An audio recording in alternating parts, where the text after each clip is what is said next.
கர்த்தருக்கு பிரியமானவர்களே, கர்த்தர் இன்றைக்கு உங்களோட பேசவிருக்கும் வார்த்தையை கேட்கலாமா? மத்தேயு 5ஆம் அதிகாரம் 9ஆம் வசனம். சமாதானம் பண்ணுகிறவர்கள் பாக்கியவான்கள், அவர்கள் தேவனுடைய புத்திரர் எனப்படுவார்கள். எனக்கு பிரியமான தெய்வ பிள்ளைகளே, கடந்த சில நாட்களுக்கு முன்பு யார் ஆண்டவருடைய புத்திரராய் இருப்பார்கள் என்று நாம் தியானித்தோம். அதாவது யார் ஒருவர் தன்னை கஷ்டப்படுத்துகிற, நிந்திக்கிற, அவர்களுக்காக கூட ஜெபிக்கிறார்களோ அவர்கள் தேவனுடைய புத்திரராய் இருப்பார்கள் என்று தியானித்தோம்.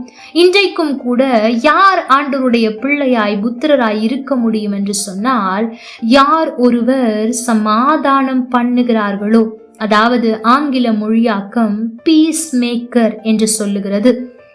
அப்படி என்றால் சமாதானம் இல்லாத இடத்தில் கூட இவர்கள் போய் சொல்லுகிற ஒரு வார்த்தை அங்கு சமாதானத்தை உண்டாக்குகிறதோ அவர்கள் பாக்கியவான்களாயிருப்பார்களாம். அவர்கள்தான் தேவனுடைய புத்திரராய் இருக்க முடியும். இந்த வார்த்தையை கேட்கிற எனக்கு பிரியமான தெய்வ பிள்ளைகளே, நீங்கள் சமாதானம் பண்ணுகிறவர்களாய் இருக்கிறீர்களா அல்லது சமாதானத்தை கெடுக்கிறவர்களா இருக்கிறீர்களா என்பதை சிந்தித்து பாருங்கள். நீங்கள் ஒருவரிடத்தில் சொல்லுகிற ஏதோ ஒரு வார்த்தை அவர்களுக்கு மிகுந்த சமாதானத்தை கொடுக்கிறதா அல்லது கலக்கத்தையும் கவலையையும் கண்ணீரையும் கொடுக்கிறதா என்பதை சிந்தித்து பாருங்கள். அப்படி நீங்கள் சொல்லுகிற ஒரு வார்த்தை சமாதானத்தை கொடுக்காமல் சமாதானத்தை கெடுக்கும் என்று சொன்னால் அந்த வார்த்தையை நீங்கள் சொல்லாமல் இருக்க முயற்சிக்கலாமே.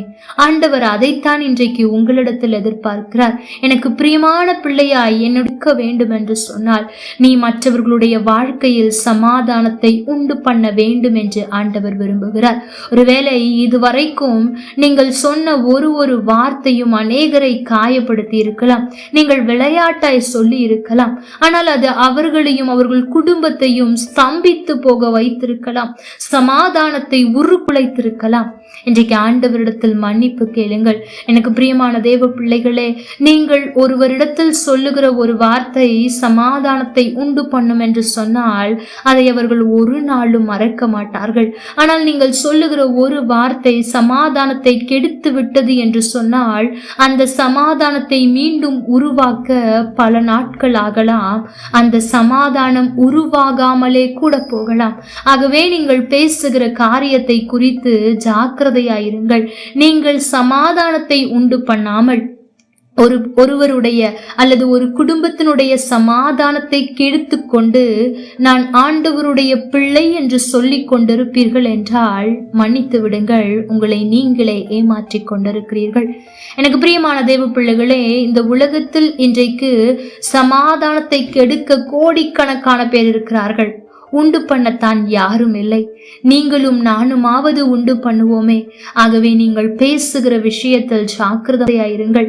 நீங்கள் ஒரு இடத்திற்கு போனால் உங்களால் அந்த இடத்திற்கு சமாதானம் உண்டாக வேண்டுமே தவிர கண்ணீரோ கவலையோ கஷ்டமோ வேதனையோ அல்லது சமாதானத்தை கெடுக்கிற மாதிரி காரியங்களோ இல்லாதபடிக்கு பாருங்கள். அப்படி இருப்பீர்கள் என்றால் நிச்சயம் நீங்கள் தேவனுடைய பிள்ளைகளாய் இருக்கவே முடியாது. இந்த வார்த்தையை கேட்கிற எனக்கு பிரியமான தேவ பிள்ளையே, இதுவரை எப்படி இருந்தாலும் சரி, இன்றைக்கு நீ உன்னை ஒப்புக்கொடு. ஆண்டவரே, நான் சமாதானத்தை உண்டு பண்ண வேண்டும். ஒரு வேளை இந்த வார்த்தையை கேட்கும் போதே ஆண்டவர் ஒரு சில காரியங்களை ஞாபகப்படுத்தலாம், ஒரு சில நபரை ஞாபகப்படுத்தலாம். நீ சொன்ன வார்த்தையினால் இவர்கள் எவ்வளவு சமாதானம் இல்லாமல் இருக்கிறார்கள் என்று பார் என்று உங்களுக்கு அப்படி கோடிட்டு யாரையாவது காண்பிப்பார் என்று சொன்னால் ஆண்டவரிடத்தில் மன்னிப்பு கேளுங்கள். முடிந்தவரை அவர்களுக்கு சமாதானத்தை உண்டாக்கும் ஆண்டவரே என்று செபியுங்கள். உண்டு பண்ண முயற்சி செய்யுங்கள். நிச்சயம் நீங்களும் அவருடைய பிள்ளையாய் மாற முடியும். கர்த்தர் தாமே உங்களோடு கூட இருந்து உங்களை ஆசீர்வதிப்பாராக. ஆமென். லைக் பண்ணுங்க, ஷேர் பண்ணுங்க, கமெண்ட் பண்ணுங்க.